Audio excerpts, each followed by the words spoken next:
Hi, my name is Daniel Saber, and in this video I'll be going over the recent ransomware attack and some of the lessons we learned from it. There were a lot of factors that contributed to allowing the attack to be successful. There are always things we can take away from every incident that occurs, and this one was no different. It showed us where the gaps in our defenses are and highlighted the things we need to improve to prevent something similar from happening again. To start things off, I'll do a quick high-level review of what happened. I'll talk about the work the team did to remediate and recover from this incident, and that will lead us into reviewing the effectiveness of the team's response. Lastly, I'll talk about where we need improvement, what security controls failed, what vulnerabilities were compromised, and how we can improve system security and security awareness. Of all the factors that led to the attack, a lack of security awareness was by far the most significant. First, let's review the attack and what occurred during it. On November 12th, an HR employee was infected with the Reviton malware. They reported their files became encrypted after they opened an Excel document that turned out to be malicious. The spreadsheet was a fake invoice made to look as if it was from Callahan Auto, and there was a malicious macro written into it. After opening it, Excel informed the victim that the document contained links to external resources and that this might be unsafe. If the victim trusted the links, they could update them and get the latest data for the spreadsheet. The victim chose to update the links. After that, Excel said the remote data that it was trying to reach was not available and that another program would need to be opened in order to access this data. This other program was actually the Windows command prompt, and it ran a script that executed the malware and locked all the files. From there, the typical "your files have been encrypted" message appeared and instructed the victim to pay around 1/3 of a Bitcoin, which was about $22,000 at that time. Fortunately, the incident response team was able to remediate this attack and recover the user's files. From what HR said, the user was simply following the prompts in order to be able to access the document. So that's where that security awareness comes into play.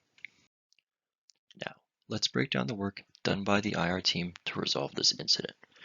After the malware infected the victim's computer, the team analyzed the network traffic logs provided by the IDS to determine what remote resource the malware was trying to reach back to. This turned out to be an internal WordPress web server, so the attacker had actually compromised two separate hosts. The attacker was using the server as a staging area. They were storing all the files needed for the attack on it. The team found a total of 4 files on the server. There was the ransomware program itself. There was a small Microsoft PowerShell script that the Excel document ran in order to download the malware from the server and infect the victim's computer. There was also an encrypted Word document that contained the location of the decryption keys that would be used by the attackers to unlock users' files once they had paid the ransom. The last file was an image file, and the attackers had hidden the file unlocker inside this image file. This process of hiding data or files inside of another file is called steganography, and it's actually a fairly common tactic today. Once the team found these files, the first one we looked at was the encrypted Word document. It was put through a decryption program, and luckily for us, the attackers did not use a very strong encryption, and the team was able to recover a message that revealed where the attackers were storing those decryption keys. The keys were being stored on a separate server that was also internal. The attackers also mentioned what program they used to store the file unlocker inside the image. The Word document also had a password hash at the bottom. This hash was put into another program, and we were able to recover that password. So once we had all of this information, we used the unique ID the attackers provided to get the correct decryption key for this user. And then using the same program the attackers used and the recovered password, we recovered the file unlocker. From there, we just had to put the file unlocker on the victim's machine and then enter the decryption key, and we were able to recover all the user's files safe and sound. So that leads us to the effectiveness of the response. Overall, the response from the team was superb. There were no issues in gathering necessary information. HR was very forthcoming with everything they knew about the attack. There was no lack of skill set or knowledge that would have led to a slower response or even an unsuccessful remediation. The team had all of the software that it needed, and it was able to recover all of the victim's files in the end. So really a completely successful response from start to finish. Despite the successful remediation, there are several areas that need improvement based on what we saw. First up is our security systems. Some of our security controls failed outright. Email security. The system should have flagged this attachment as malware. There are security products today that can go a step further and specifically look for macros in Office documents. So the system needs to be adjusted to look for macros and block any attachments that have them. If this is not possible, then a new email security product may be something to look into. Antivirus. The antivirus should have stopped both the ransomware executable and the malicious Excel document. The ransomware had to be downloaded to the machine prior to being executed. The antivirus should have been able to catch it then. Antivirus programs today can recognize signs of malware and malicious macros. At a minimum, the executable needs to be added to the antivirus database so it knows to block it in the future. On top of that, if ransomware protection is an available extra feature that is not already active, we should consider implementing it. If the current antivirus is not able to defend against newer threats like ransomware, then again, a new antivirus may be something to consider. Ransomware is a common threat today, and our antivirus must be able to defend against it. Finally, system security. From the recent stand-up meeting, we know that this was an inside job. The forensic team recovered a USB flash drive, in the server actually, which the attacker should not have been able to use.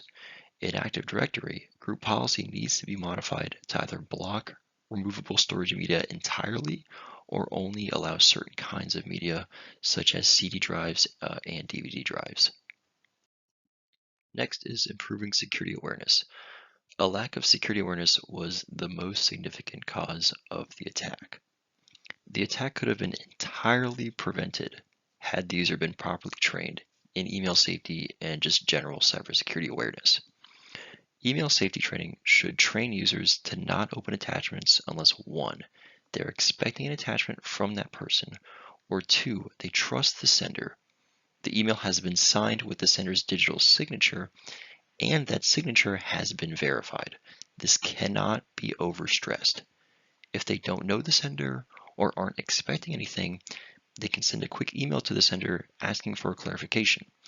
If they don't trust the sender or the attachment, or they don't get a reply back after asking for a clarification, they can forward it to the incident response team, have the attachment analyzed, and just simply delete the email.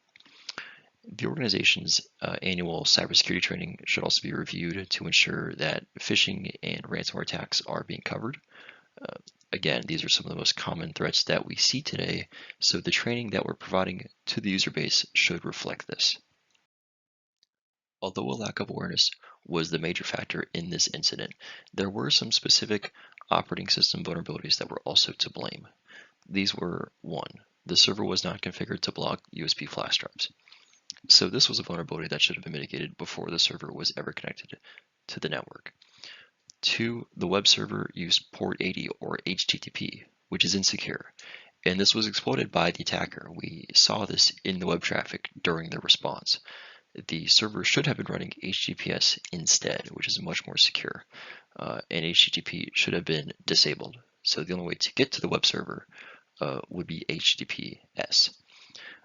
And then, of course, macros were not blocked by default in Office. Office can actually be configured to prevent macros entirely.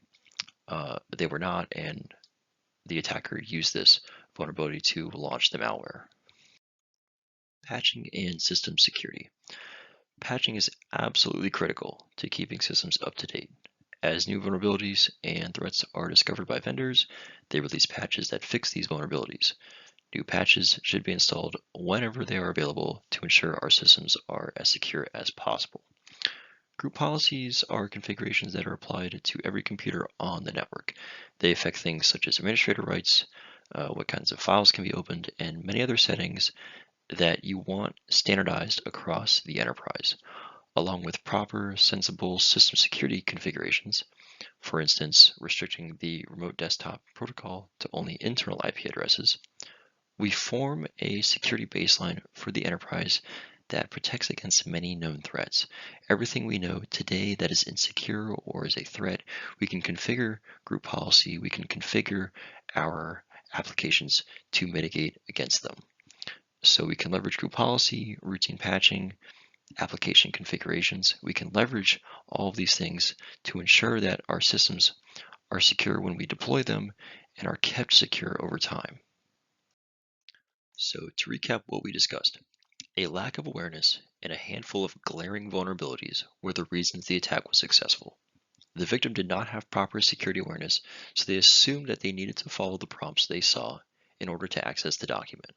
Fortunately, the incident response team was able to react in a timely manner and successfully defeat the encryption and restore the user's files.